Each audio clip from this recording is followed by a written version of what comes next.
Good afternoon.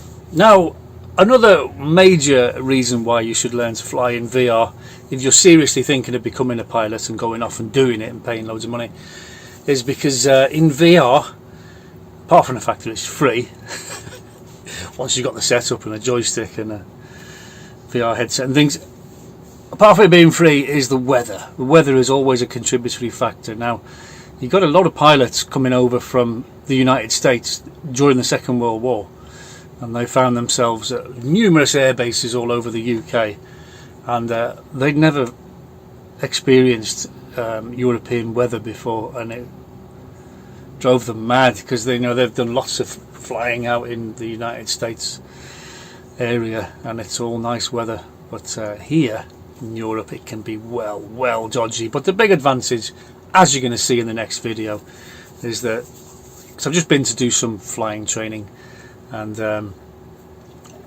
cloud base has actually reached the ground, so you know you're never going to go flying in those conditions. So with Flight Simulator you can cheat, you can turn the weather off, you can make it a really nice day, no clouds, blue skies and no wind, which is a cheat, alright. But I mean, look at the number of times I've rolled up at the flying club for a flying lesson and it's been raining and the clouds too low, and you can always think of something else to do, or sit in the bar like this looking out waiting for the weather to... It's supposed to clear up later on, it should be okay by 4 o'clock. Oh, is it? Okay, well, it's 2 o'clock now, we'll just sit here for 2 hours and we'll review the weather at 4 o'clock. Flight Simulator, you just go cheat, no weather, nice blue sky, sunny day. So anyway, this is an example of and where you want to go with your flying training, because I'm going to take up the T4, is it T6 Harvard, something like that, Texan. That was a brilliant American trainer that they used to train their pilots. You know, if you want to go on to fly things like the P51, for example, or the P47 or the Vought Corsair, something like that, you know, this is the plane to learn to fly in, because it's got everything that you need to know and learn to fly the big ones, the big bad ones, because the things like the Hurricane and the Spitfire, you know, they came before standardization. You know, they had a silly handbrake in the middle of the joystick, differential brakes, and like they carried this on with the Chipmunk. And even today, I mean, I could go into one about how the British were not up to speed with their aeroplanes until they started buying American ones, for example. But they got there in the end. Even to this day, the things they've got called the Red Arrows, the Hawk T1. I mean, all their early jets did not have a steerable nose wheel. It was just what they called a castering nose wheel, which was like a shopping trolley. So you couldn't. The only way you could get it to go in the way you wanted it to was to apply the brake on this side or the brake on this side, and turn it, and then keep touching the brake. You know, we had insufficient airspeed over the tail to do it with the rudder. And castering nose wheels are crap, but they save a few p. I mean, even the Cessna 150's got a steerable nose wheel, for goodness sake. Right, so never fly anything with a castrated nose wheel, because they're crap, is my advice. Again, it's down to the individual, because there'll be people out there who say, I've got a castrated nose wheel, they're marvellous. Well, fine, go with it then, go with it. But if your brake fails on one side, ever, you cannot steer that aircraft, and it's just going to swear off the runway and crash. You know, all it takes is one hydraulic line to go, isn't it? And you cannot control that aircraft on the ground with a cast-string nose wheel. They are rubbish, and that's my opinion, and I'm just sharing it with you for free. So here we go into the video. Crappy weather, and we're going to turn it off and we're going to go flying. Enjoy. Okay, we are in Manston, and as you can see, we've got fog on the ground. And now, if we're booking a flying lesson, okay, we ring the flying school up. Oh, we'll book it for next Tuesday, shall we? At 2 o'clock. You see, yeah, it's jolly good, jolly good. And then Tuesday comes and you get it, and like, oh, it's raining or whatever, and you know there's no chance of going flying. You can do something else, I'm sure. talk about other stuff, do some classroom and that, but you can't go flying. But the beauty of Flight Simulator, of course, is you can turn the weather off, which is something that you can't do in the real world, and that's what we're going to do today, because this is real weather here at Manston. It's absolutely crap. I'm not going flying in this, not even in VR. So we're going to go into the weather settings, disable the VR headset, go into the flight conditions, and we're going to get rid of the weather. Okay, apply changes and go back into VR, enable VR, boom, look at that, look at that. Okay, let's get the seating position set up again. Right, today I'm in the Texan, or the Harvard we used to call it. And as I say, back in the day, when car manufacturers used to manufacture cars, they'd put the throttle in wherever they felt like. You know, it might have been a hand throttle, it might have been on the floor, it might have been on the right. And then one day someone said, whoa, whoa, whoa, whoa. And they said to all the people, all the manufacturers of cars, let's standardise, let's get things right, let's put the accelerator on the right, let's put the brake in the middle and the clutch on the left. Okay, so no matter what car you buy or drive, that is the configuration of the pedals. And they did the same with aeroplanes. You know, the dashboard layout was sort of more or less standardised. The big change came with the brake pedals. Okay, because you look on the floor there, you've got two nice big pedals, and you've got toe brakes as well for left and right, and you've got things like tail wheel locks. Okay, now this is a big tail wheel aeroplane, it's a trainer. Okay, and they got this right. Now the Spitfire didn't have these things, the Hurricane didn't have these things. Nice wide undercarriage to make life a lot easier, aircraft a lot easier to handle. It's got flaps that come down in various stages, and so the Americans actually got it right.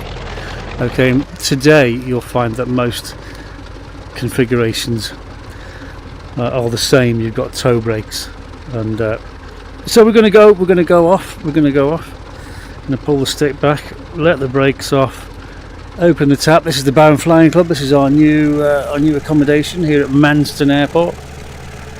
Okay, so to turn, we put in a bit of rudder and a bit of brake on the side that we want to go, and the aircraft swings around. Let's check nothing coming.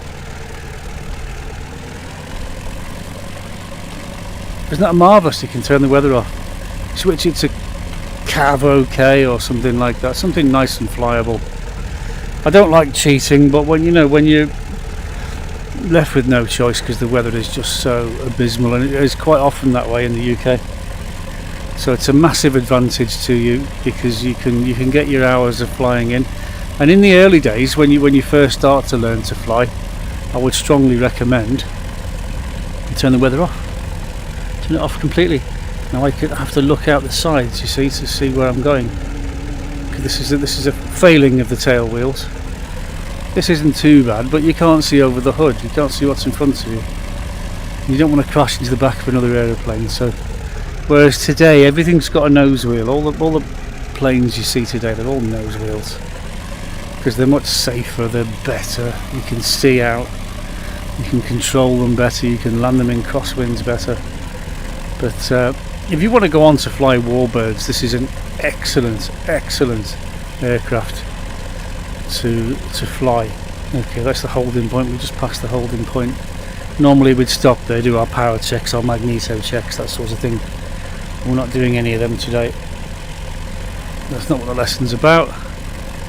We get ourselves on to the runway. Now the Spitfire and the Hurricane did not have any flaps, okay, that you could use for takeoff.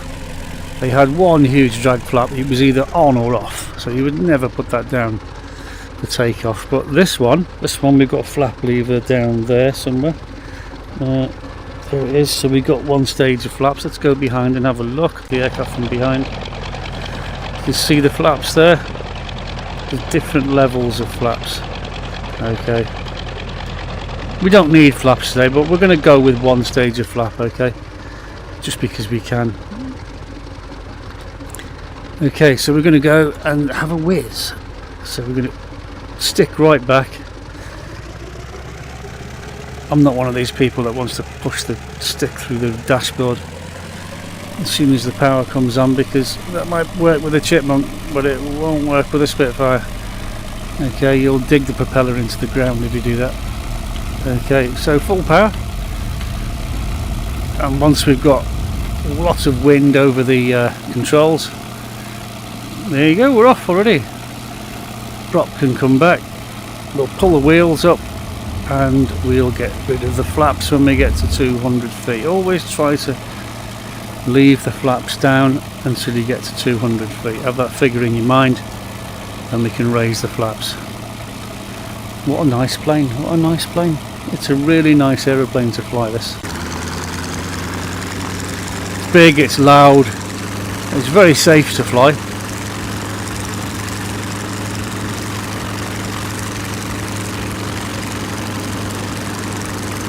After the war, you know, they had a load of these in the films. They painted them white and put red spots on them, and they played the part of Japanese Zeros, especially in films like Tora Tora Tora, about the attack on Pearl Harbor and stuff like that.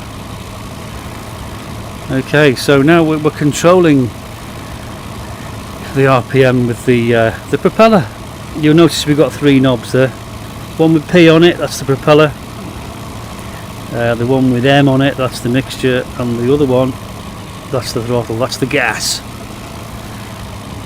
Now on a fixed pitch propeller learning aircraft, that would control the RPM. That controls the manifold pressure in this. So now that we're airborne, we'll bring the manifold pressure down. See that one there? We'll bring it down to green arc. Let's leave it about 24. 24 is good. Now the other one, the RPM, this is the propeller. See the propeller?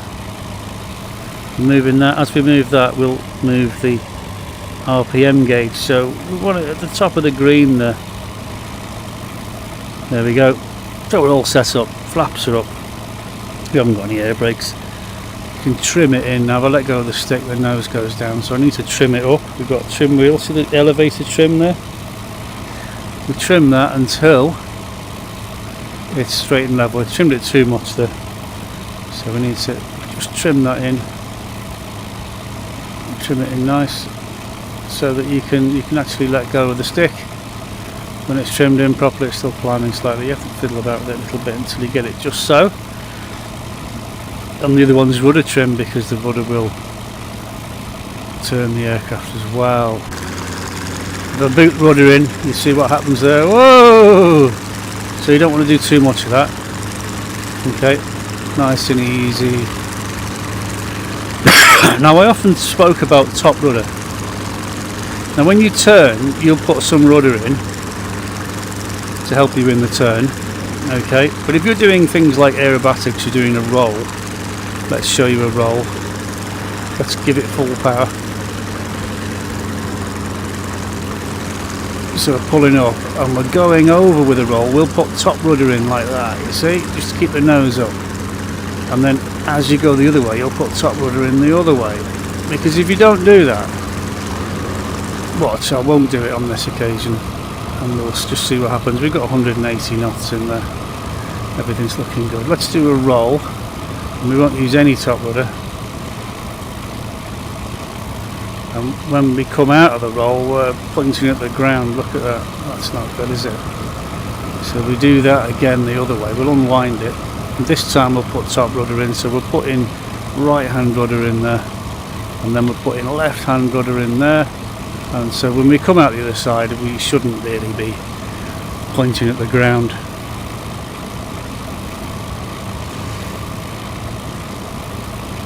So that's trimming and top rudder in rolls. So this is not really basic flying training, is it?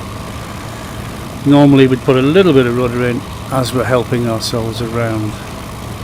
And what we do when we're flying training is we do what's known as a rate 1 turn. Now we look at our artificial horizon there. At the bottom it's got a needle. See the first, that's the rate 1 turn just there. anything more than a rate 1 turn. Oh, that's 2 notches, that's 3 notches. And we're looking at steep turns. We're into steep turns, okay? So rate 1 turn, get it to the bottom, and you don't go more than the first white line there. You see that? That's a rate 1 turn. You help it round with rudder, okay? And the rest are steep turns. Steep turns get you round quicker, of course they do.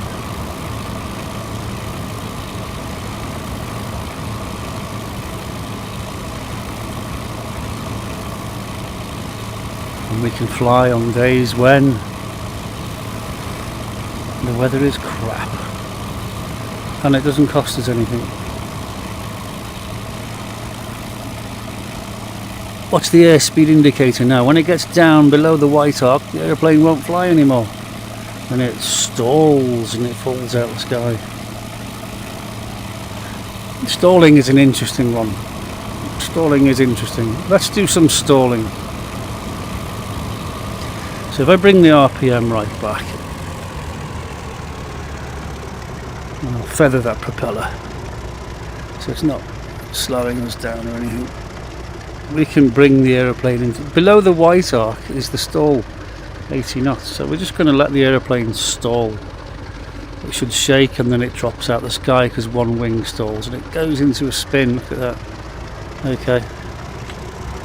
Centralise the controls and then we pull out to the ensuing dive.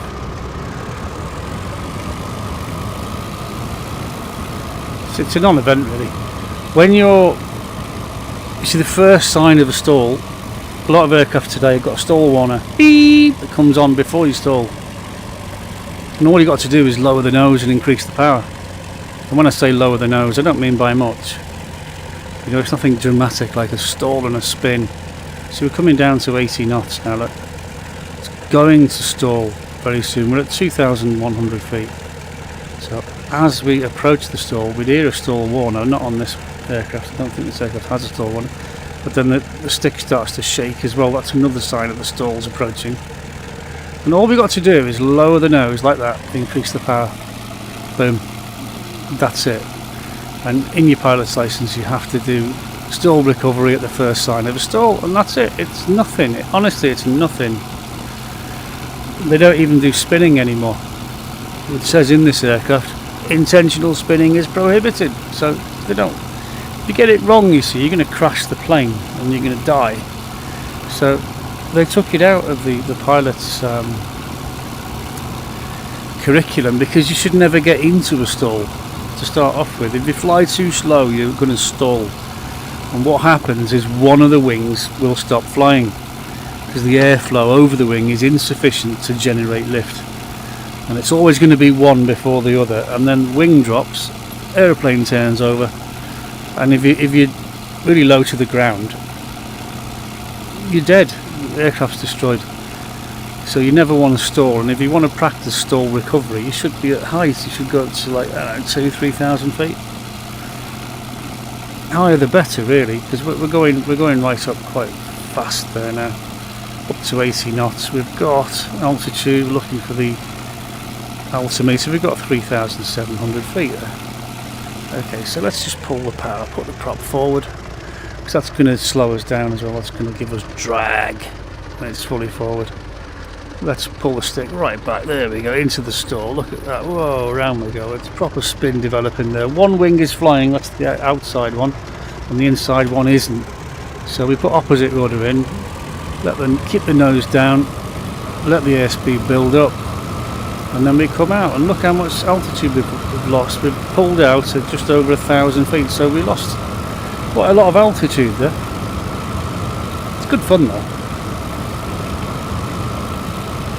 And the best place to practice stall recovery is in the simulator, because if you smash into the ground and kill yourself, it'll just give you a new plane and you have to start again.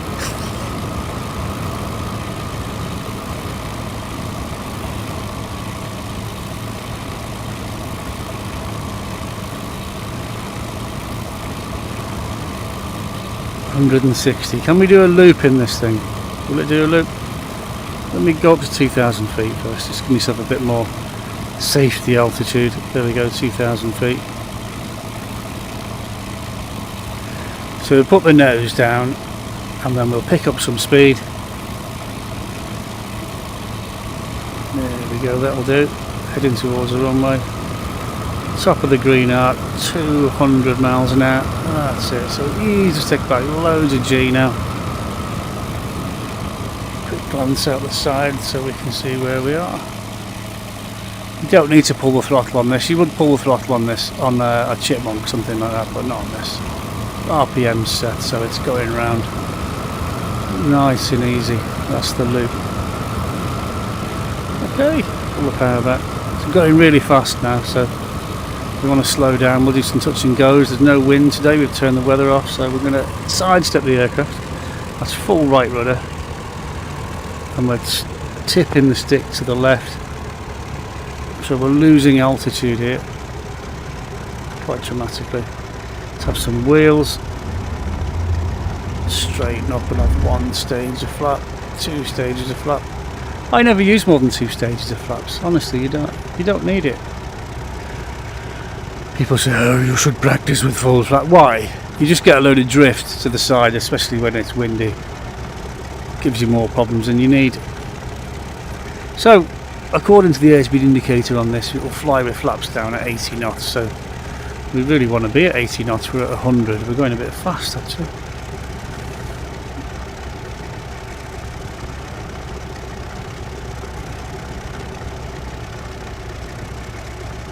We don't touch down before the piano keys over the numbers, throttle is closed, and we just try and fly the aircraft above the ground without letting it touch down.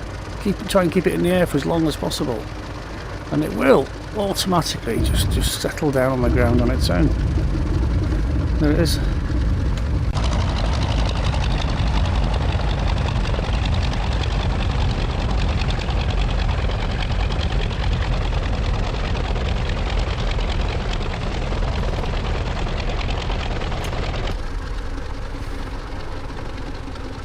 Simple.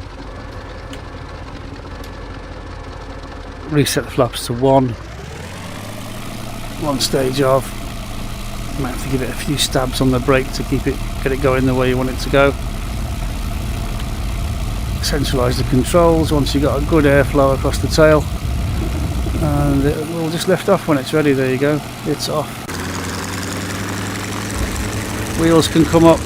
Nice wide undercarriage, I do like that. Wait for 200 feet and then those flaps can go away. I'm just guessing that's 200 feet. I guess it is. There you go. Prop can come back. Top of the green arc, and then the manifold pressure, we can bring the manifold pressure down into the green arc again. So this time we're going to come in and land on the grass runway, and we'll call it a day. Like I said, this is the Harvard, the Texan or something they call it. Fabulous. Really, really good training aeroplane. Everything's straightforward. There's nothing complicated going on here at all.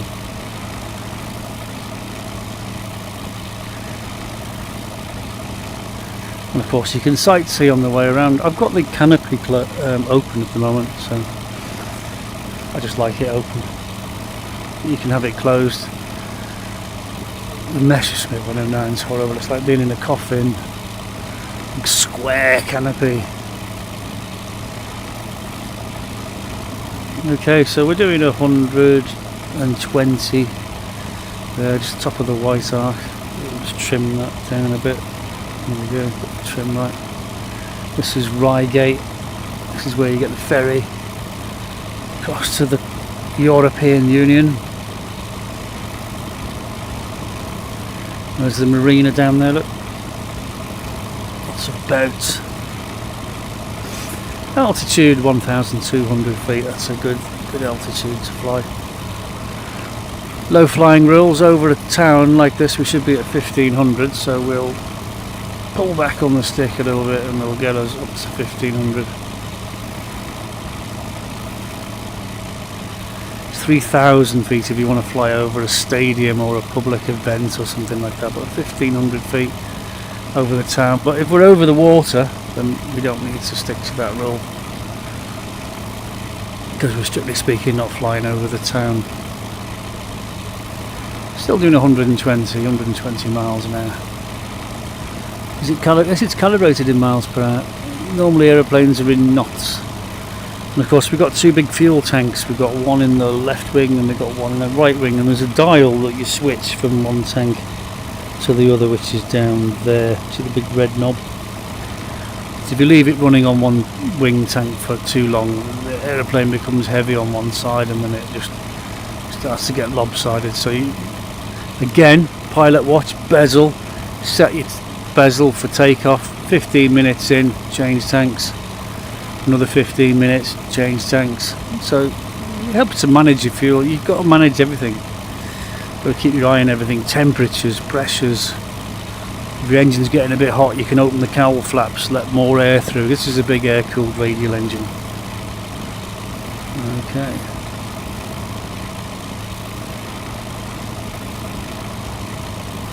So we're almost lined up for that runway there. We just looked for the lighthouse, which was we've just gone over the lighthouse. And there's an estate just here on the corner of the landmass. Look for that estate just here under the wingtip now. And we can turn the aircraft over this estate, and we should be lined up with the grass. Head back for the field. There we are. Yes, we are. Where's the lighthouse? There's the lighthouse. Look, you get the lighthouse on the wingtip there. There it is, right on the wingtip. So got a lighthouse on the wingtip over that estate, and we're lined up with the grass runway. Again, that depends which way the wind's blowing, but we've got no wind today, so we're going to configure the aircraft for landing now. Okay, so we're going to bring the power right back.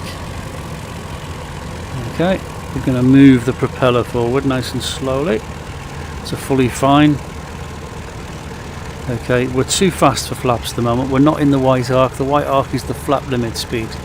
So we can lower the gear. Gear is in transit. And we've got two green lights there for landing gear, top left. See that? That's telling us our wheels are down and they're locked. Airspeed is now dropped into the white arc, so we'll put one stage of flaps down. Feel that ballooning. When you put flaps down, you get the ballooning effect. I'll put another stage down. Then the nose comes up again, so you've got to be ready for that. Now when you lift the flaps, the aircraft will sink. So you never raise the flaps when you're too low to the ground. The aircraft will sink. It's called ballooning and sinking. Okay. So we've got a nice approach there set up. So we've got confirmed we've got two greens. Got two stages of flaps down. We're all good. Prop is fully forward. Yes, it is. So we're just trundling along, coming in now. So we're finals to land, and they'll tell us what the wind's doing, tell us whether we can land or not on the radio. So we're going a bit fast, so but that's good. If you give yourself 10 knots for safety, that's fine. So I'm coming in at 90. So we've got 90 miles an hour there on the gauge. Let's not go below that, so we can put a trickle of power in now. Start moving the throttle forwards a bit. So try and keep it at 90, because we'll stall at anything below 80. As and when you need. There's also a thing called carburetor heat. We'll talk about that on another day.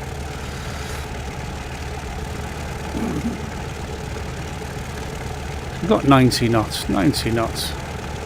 Oop. Wasn't expecting that.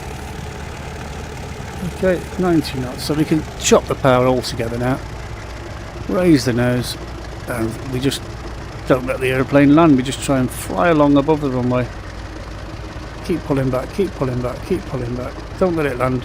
Don't let it land. And it will sink onto the runway when it's ready.